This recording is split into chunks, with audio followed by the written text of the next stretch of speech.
So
morning, everyone. Thank you for coming here today.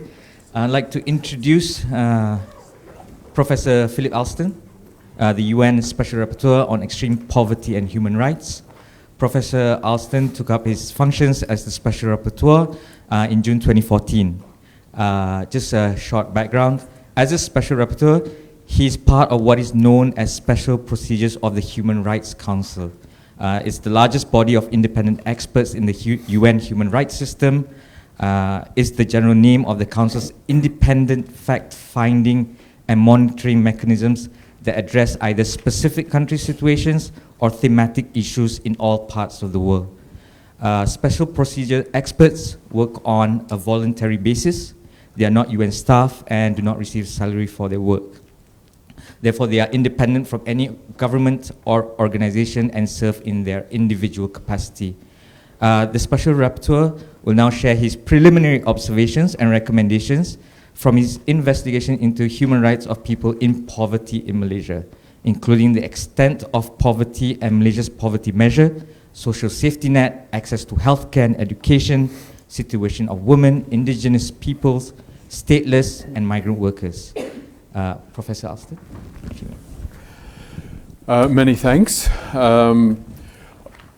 Let me first of all just say that I'm very grateful to the government of Malaysia for inviting me here and for having cooperated very extensively with me during my visit. My focus is on the question of poverty.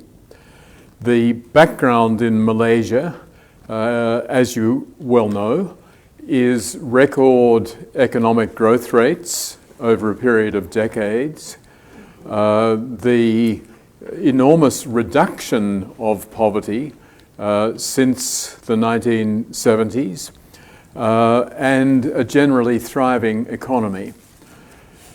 My focus, though, is on whether there is significant poverty in the country and whether it's being addressed by government policies. The answer I found is that the rate which the government insists is accurate of 0.4% bears almost no relationship either to the reality on the ground or to the sort of poverty rate that emerges from the analysis by almost any other objective, independent sources. In reality, Malaysia seems to have a poverty rate which is closer to that of most other countries, and that is something like 15%. We can argue about the particular figure, whether it's 12, whether it's 18, but there is very significant poverty. The big problem is that the insistence on the 0.4% rate, which would suggest that there are only 25,000 households in the whole of Malaysia that are poor, ends up distorting very much the whole policy-making process. Officials proceed on the basis that there isn't any poverty. So you don't need very detailed poverty elimination programs. You just need general government policies.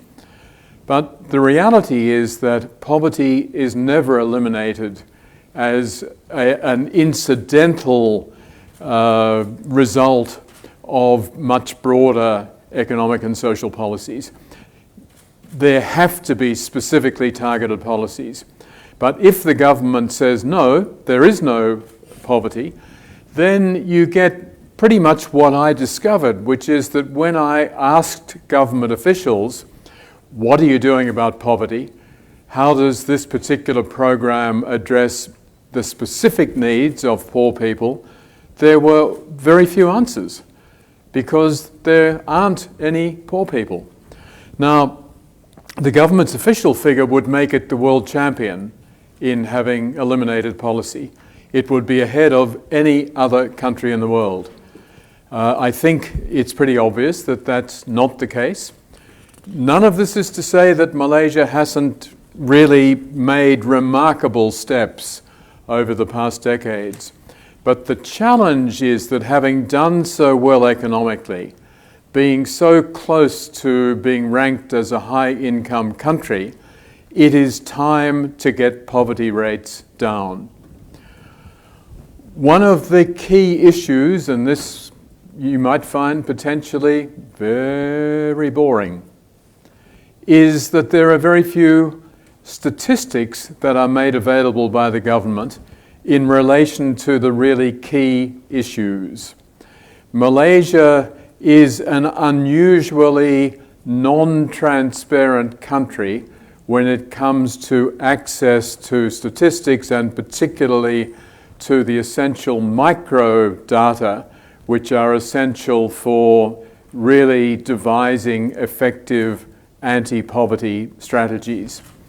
I've met government officials at the state level who have said, well, I can't give you those figures. I would have to get in touch with Putrajaya in order to see what it is, and they may or may not give me the figures.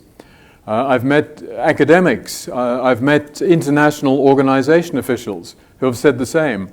We try to study what's happening, but we can't get systematic access to the statistics. So it's absolutely essential that the government moves to adopt a policy of full transparency in relation to these statistics.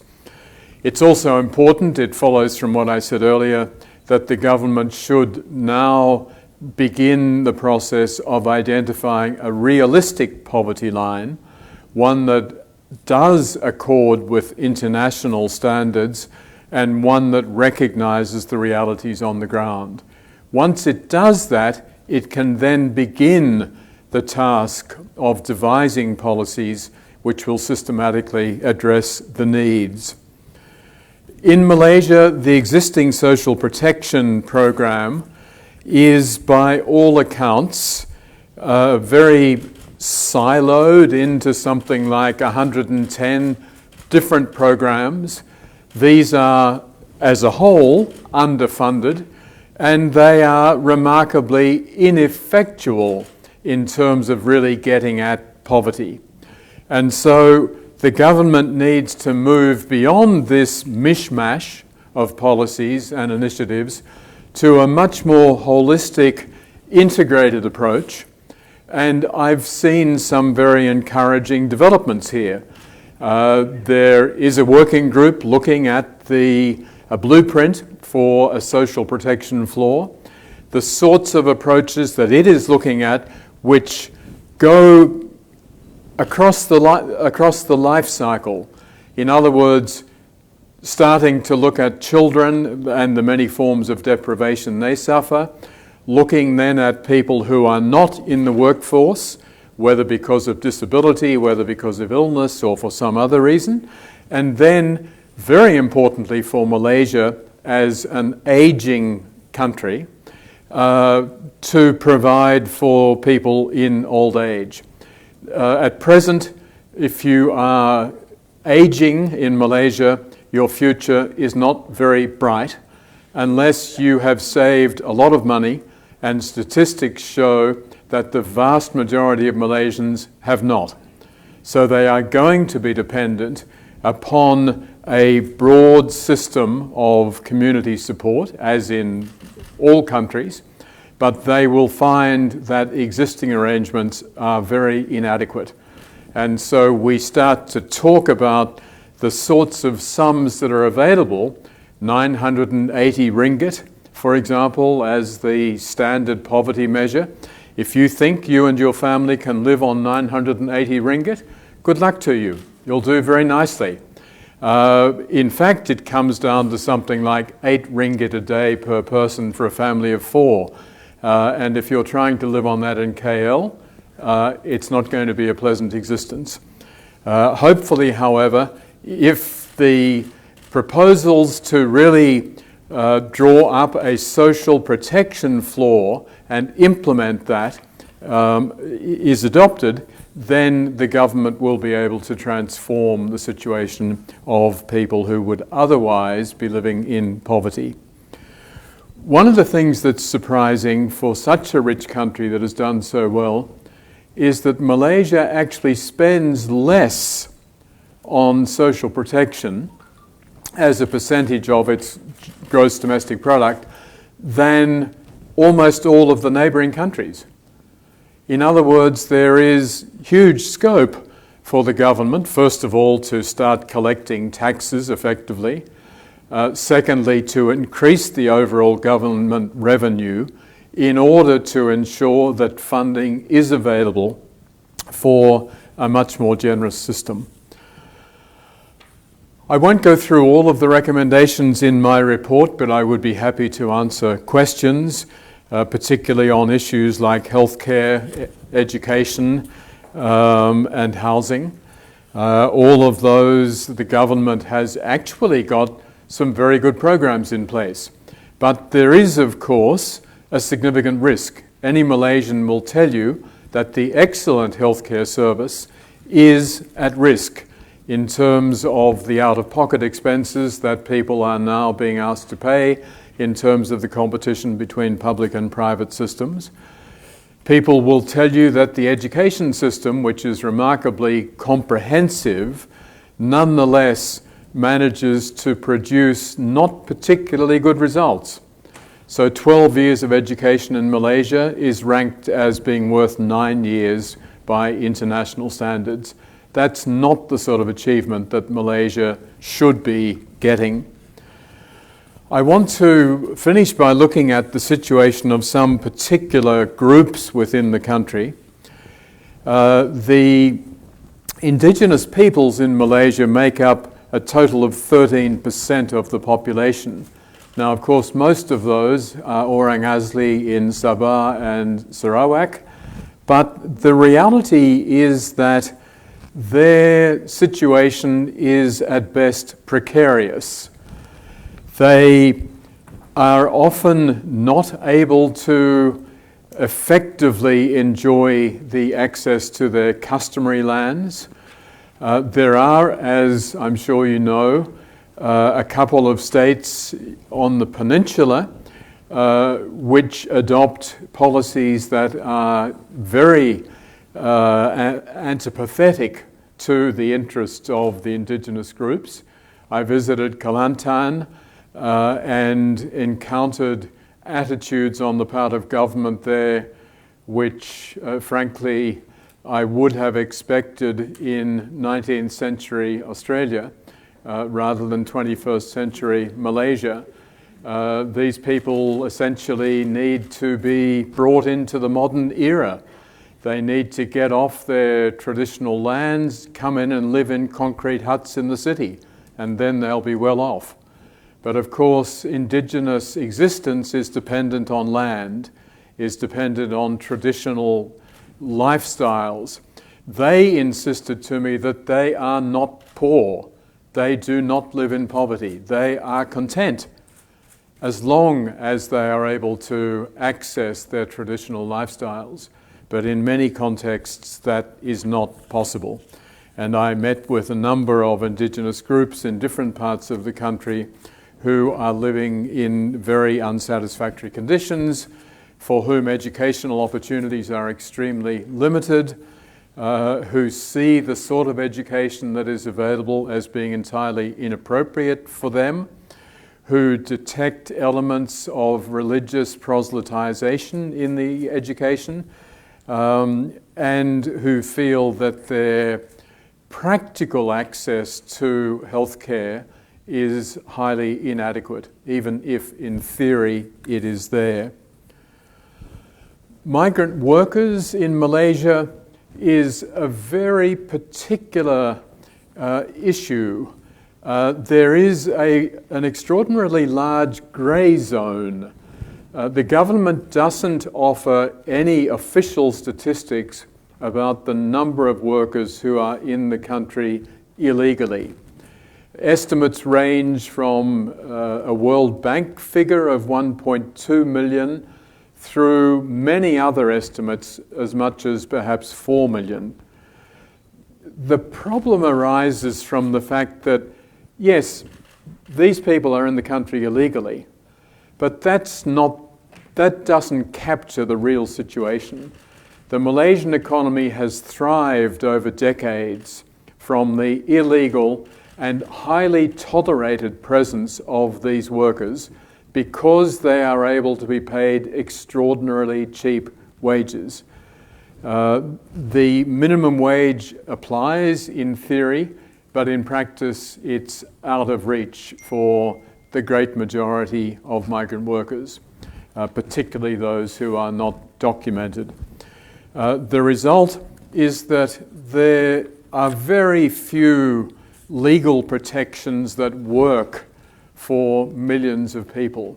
Yes, they're there on paper. In reality, they don't exist. It's time for the government to really adopt a much more integrated, realistic approach.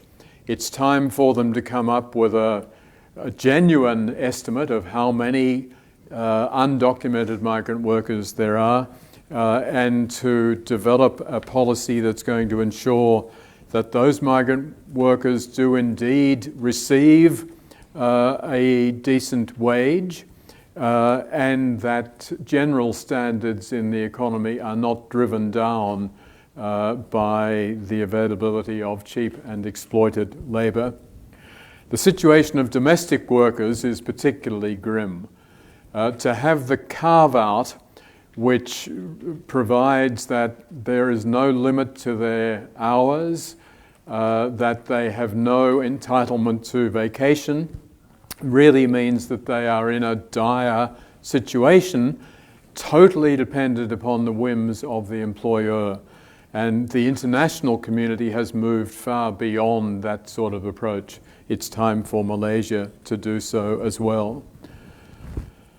Children, it's a stunning statistic that 1 in 5 of Malaysian children are stunted, which is a key marker of malnutrition. It's unfortunate to have to use the cliche, but children are the future. And what that means is that your future is stunted. These children will not be able to contribute fully to a thriving economy, to a balanced society. There needs to be much more focus to ensure that children are well nourished, effectively educated, and are not exploited in child labour and are not driven through other factors into child marriage. The situation of refugees in Malaysia is another well-known problem. Malaysia has long been resistant to providing any access to work, for example, for those who are asylum seekers in the country. And the result, of course, is simply to drive all asylum seekers into the black market. They're not allowed to work. They don't get access to government services. How do we think they are managing to survive? They are in the black market. Their children are not able, for the most part, to attend schools. Their children are growing up diminished and almost guaranteed to go into or to stay in poverty through their adult lives, which are likely to be in Malaysia. It's time for the government again to give access to schools to all of the refugee asylum seeker children who are in the country. It's actually not a large number of people. It would be highly affordable and it would be economically in the interests of the country. Stateless people, it's a curious term, stateless people. One tends to assume that these are people who have come from far away and they forgot to bring their passports with them. Now, it's true that there are plenty of those in Malaysia, people who have come across borders, who don't have documents and who are here illegally. But the really stunning thing is the number of Malaysians who are considered to be stateless because they don't have the identity card. They weren't registered by their parents within the 42-day time limit. They have one parent who's not Malaysian. They were born out of wedlock and their parents didn't try to register them. Well, you might say, not a problem. Not a problem except they can't go to school. They can go to alternative schools which lead nowhere. They can't get access to healthcare except at a very high cost. They are condemned to poverty. And when I ask government officials, how many such children are there? The answer is almost unbelievable. The answer is, well, they haven't registered, so we don't know anything about them. Really? Well, you should do the sort of tour that I've done. I've spoken to a lot of them. I've identified many, and there clearly are significant numbers out there who have all of the accoutrements of Malaysian citizenship, but they're simply not recognised, and formally they are stateless. This is really unnecessary and it's tragic. Two other issues, very briefly, which are not really much on the agenda at present, and I would very much like to see significant change. The first are people with disabilities. Again, the number of people registered in Malaysia as having disabilities is about 1/6 or less of the average number of people with disabilities estimated to exist in every country. And again, when I said to officials what's happening, the answer was, people don't want to admit they've got a disability. When I asked people with disabilities, why aren't you registered? They would say, because it's such a difficult and challenging process.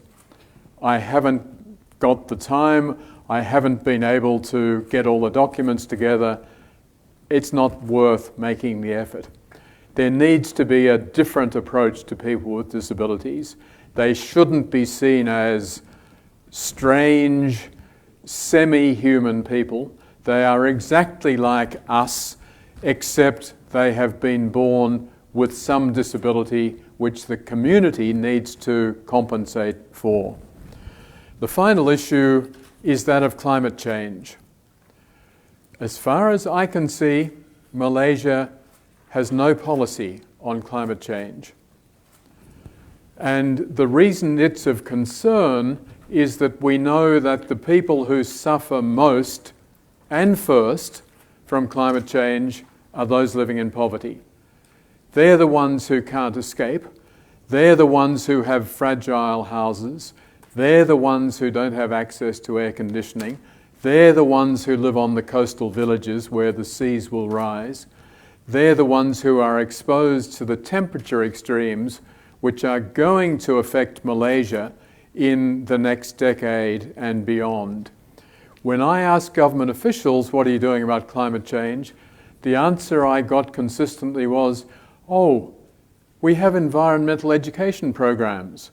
So we're teaching people personal hygiene, we're teaching them to use fewer plastics, and we're teaching them about climate change. Climate change is about government policies. And a country that is heavily dependent upon oil, a large part of the national budget is linked to oil, a country that is significantly dependent upon palm oil, is going to find itself in a very difficult situation as international policies evolve in order to move away from such products. What Malaysia needs to do is to set up an independent climate change authority now, which will start looking at, first of all, the emergency measures that will need to be taken when climate change starts to get even more severe. And secondly, to stimulate a discussion within government about the necessary sorts of restructuring. Otherwise, Malaysia will be caught off guard and will be way behind other countries. I'll leave it at that. There are many other issues in the statement. I'm happy to answer any questions that you might have. Thank you.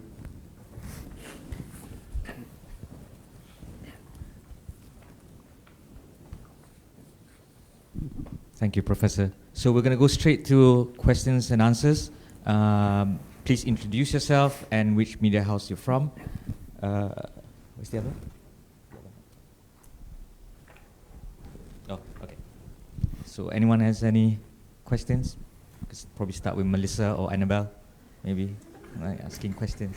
Painted such a grim picture in Malaysia vis-a-vis its regional peers. I mean, there was a poverty report vis-a-vis its regional peer, how Malaysia stands, and also in particular on Orang Asli, the indigenous people. You're saying that the government is thinking of setting up a national a commission to look into how to recognize the customary, or how to determine the customary rights of the Orang Asli. It's a work in progress, and it seems like it's held up in the court as well. They've taken it to court. How do you think that Malaysia government should address this issue? And they're facing deforestation. They're accusing the developers and even the durian farmers for encroaching into their land and deforestation, and it's happening right now. So I really want to emphasize that I am not painting a grim picture of Malaysia, believe it or not. Malaysia has done extraordinarily well. I mentioned to a group of government officials with whom I met this morning that I first visited Malaysia in 1971. It was a poor country. It was a very poor country. And the transformation is extraordinary. It's a great success story. The problem is that my focus is on people living in poverty. And what I find is that there, all of the ingenuity of Malaysians has not been brought to bear on that particular group. Poverty has been sort of swept under this magical statistical carpet and not addressed directly. By comparison with other states, Malaysia is doing brilliantly in terms of most of the economic indicators, maybe all of the economic indicators. I don't think anyone contests that. In terms of poverty, however, to have a rate around 15% is completely unnecessary. Malaysia can afford to do far better. Malaysia can become the champion, not only in terms of economic growth, but in terms of poverty elimination, if it wants to be. In terms of policies towards the indigenous peoples,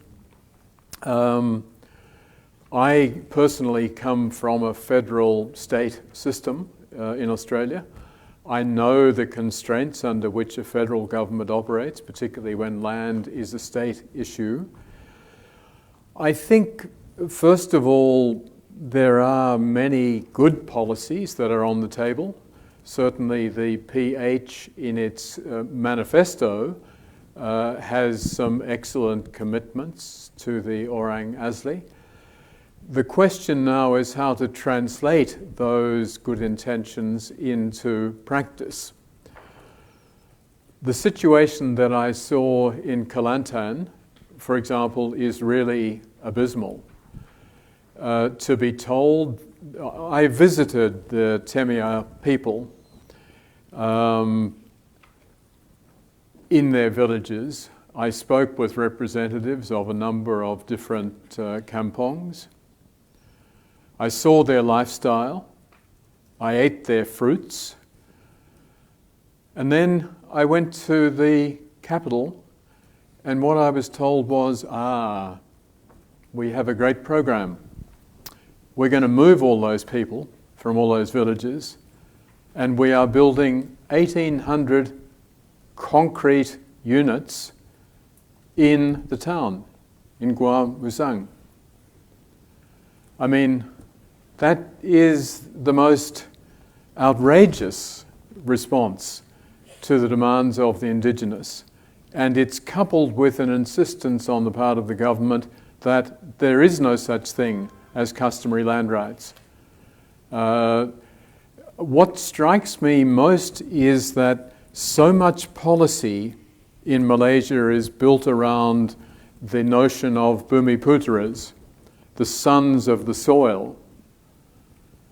If the Orang Asli and the other indigenous groups are not sons of the soil, I don't know who is.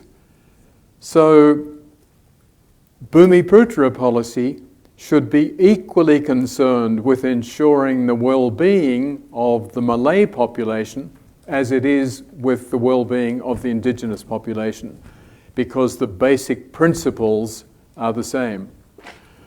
I would hope very much that the federal government will continue to promote positive policies. Obviously, the appointment of Julie Edo as head of the relevant department is a very good sign, but I have to say I got the impression that the ministry that he has taken over is not particularly progressive when it comes to Indigenous rights, that it's rather passive, and that it is not displaying the sort of ingenuity that it should in terms of working out how to best promote the interests of the Indigenous groups, even in contexts where state governments are essentially hostile.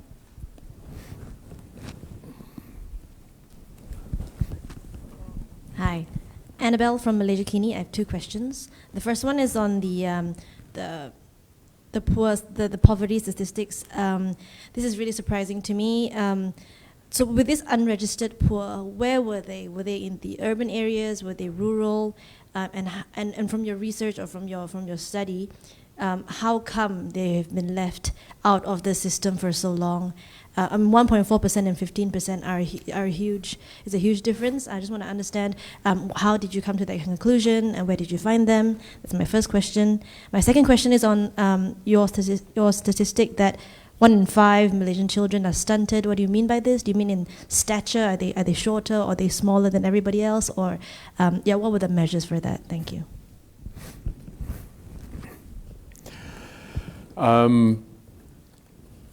So on stunting, stunting has nothing to do with height, I'm pleased to say. I have 2 adopted daughters who are 5 feet tall, but they are extremely healthy and well nourished.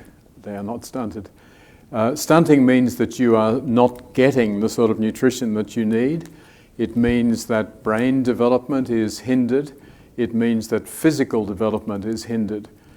And so when you meet really poor people, it's sort of tragic because you see a little girl running around and you say, how sweet, how old is she?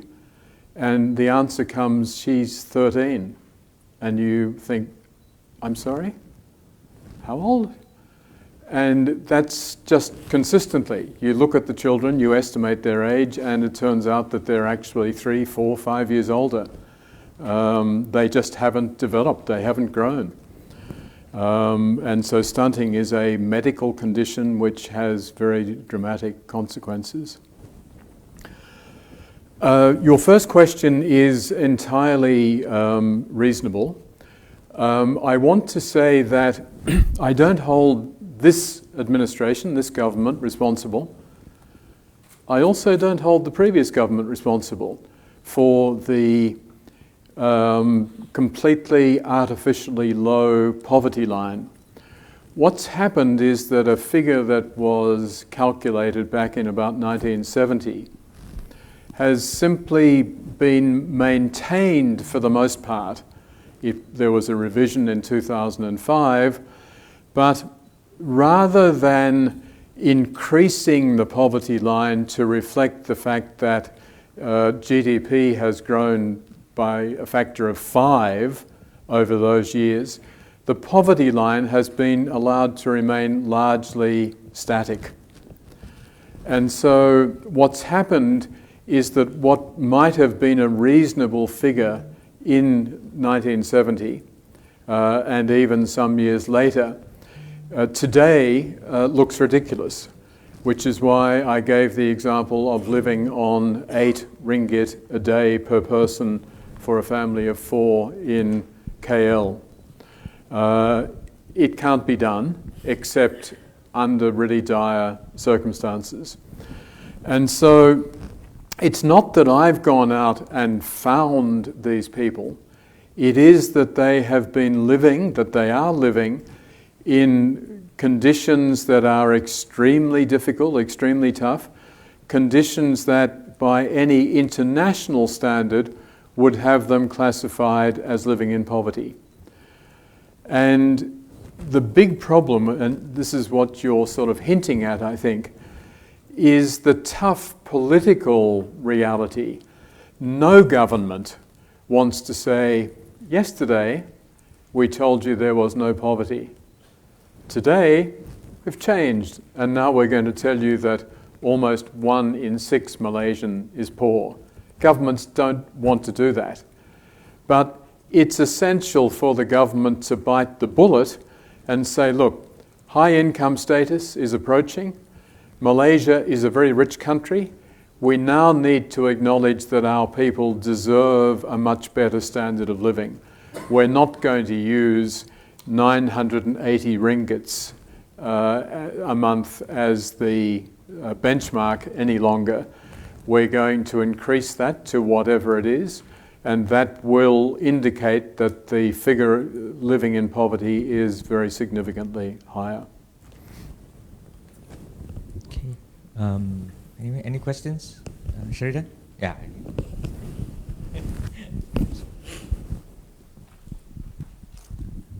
Good morning, sir. I'm Sheridan from the Malaysian Insight. Just to follow up from what you said and from Annabelle's question, what do you think would be a realistic threshold for poverty for a country like Malaysia right now? I don't really want to give a figure. I think that is for the government to calculate.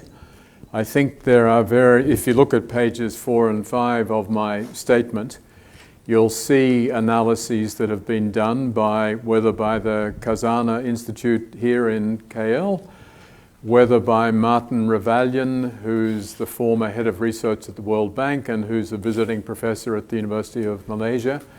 Various other scholars have looked at this and suggested what would be reasonable levels, but it's not for me to pick a figure. Okay. Rahima? Anyone else? Hadi? Any questions? Yeah, sure. Yeah.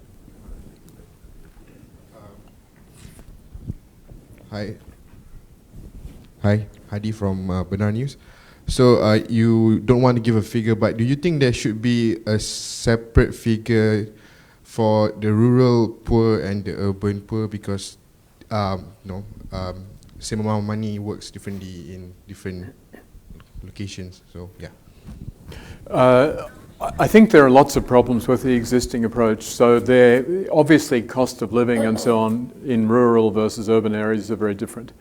There's also the problem of estimating poverty on a household basis. A household might have 3 people in it, it might have 10 people in it. And clearly that makes a huge difference to the extent of poverty. But you're not capturing that if you simply do it by household. I think what the government needs to do is to pursue the sort of proposals that are being considered, at least by the working group that's working under the office of the Deputy Prime Minister on a social protection blueprint, which really is contemplating trying to put in place a whole range of programs. And it's not just income. That's one of the big problems, of course, with the existing measure. The government tried a couple of years ago to expand, and they came up with a multi-dimensional measure of poverty, which is much more in line with most international approaches. The problem is that their multi-dimensional measure is still heavily dependent on income rather than other factors. But what's needed is a much more holistic approach. Educational opportunities, the health system, the sort of benefits that are available to people with disabilities, people who can't work, people who have medical problems and so on.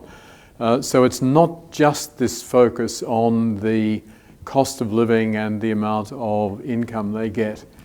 It's the sort of policies that a well-off country like Malaysia can afford, and it's the sort of integrated policy that should replace the really extensive number of uncoordinated problems that exist. One of the sad things, I think, in my interactions with a lot of government officials, and wasn't their fault, but it reflects the reality.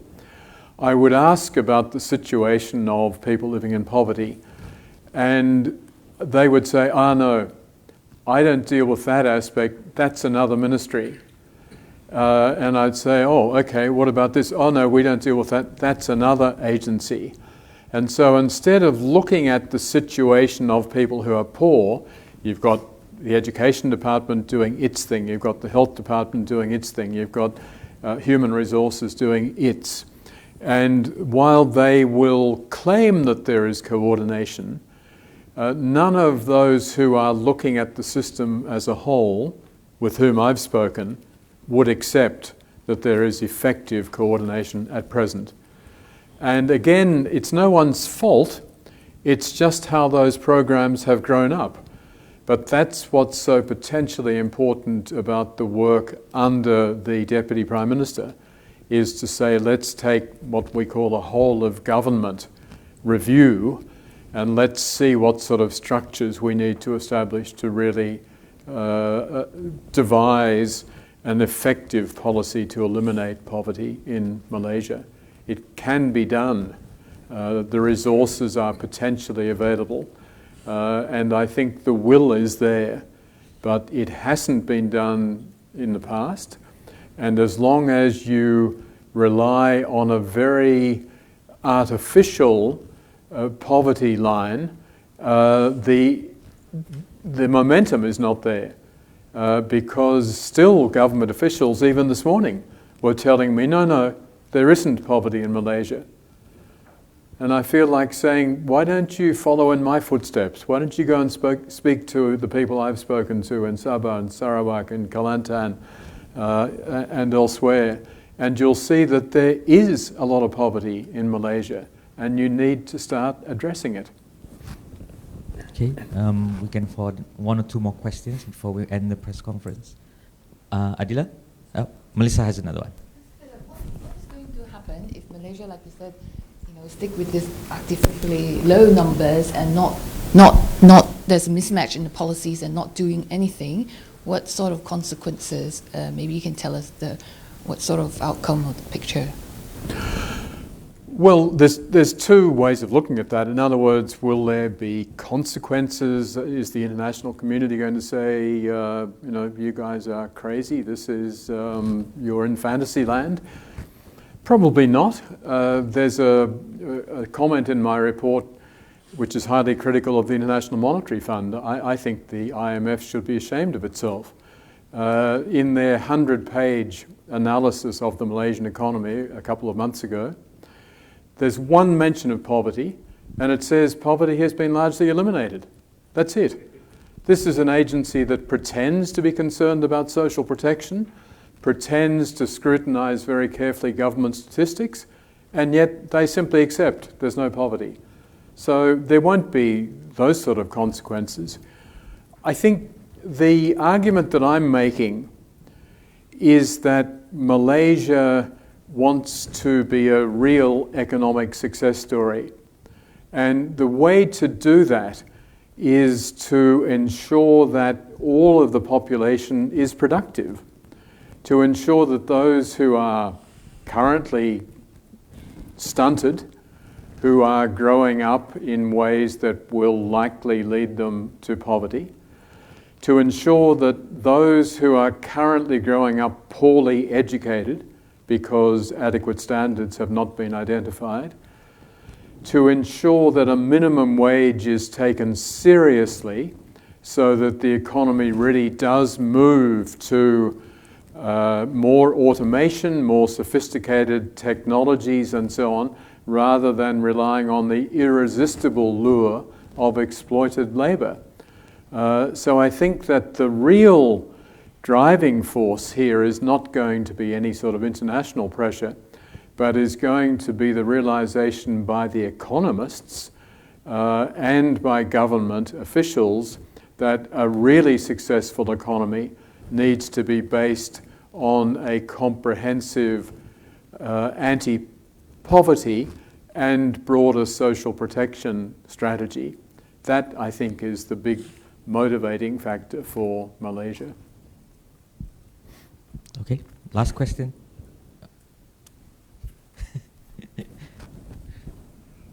Professor Alston, Andrew Koo from the Bar Council, so not a journalist, but I still have a question. You talked a little bit in your report about civil and political rights and the lack of access to that. I'm just wondering whether in your visits you got a sense of why non-citizens, why refugees, things like that, were being excluded from the count, as it were, of poverty. And did you get a sense that there was a parallel sort of narrative going on within government of not wanting to include these people for perhaps for security or other considerations? I think when it comes to looking at the enjoyment of civil and political rights, we've got two different groups. Just this is not a very scientific division, but you've got the foreigners. You've got estimates going as high as 6 million. If it's 6 million, that's a huge number in a country of 31 million. It's 1 in 5, 1 in 6, whatever. Those 6 million actually have very little access to justice. They're just not in a position where they can go to court, where they can afford legal representation, where they can take the risk of complaining about even sexual abuse if you're a domestic worker, let alone labour abuses and so on. So they are largely deterred from any significant access. We asked about complaint mechanisms by migrant workers in relation to labour practices, and we were told that there's a hotline and that there's a complaint system, and that there have already been 5 complaints in the last 6 years from migrant workers. They're a very happy bunch of people. So they don't have access to basic civil and political rights in practice. Then you've got people who are really poor. And when I look at the sort of legal aid that's available, when I spoke to people at a huge remand prison that has 5,500 prisoners, and we went around and arbitrarily selected people to talk with, it became clear that if you are poor, you're infinitely more likely to be arrested. You're infinitely more likely not to have any sort of legal access that is useful, and you're infinitely more likely to be convicted and given a hefty sentence. That's, of course, the reality in many countries, but it certainly is true in Malaysia, and it would be possible, I think, to start reflecting much more on how the poor could access justice more effectively than is currently the situation. Okay, and with that, thank you very much for your questions. Thank you.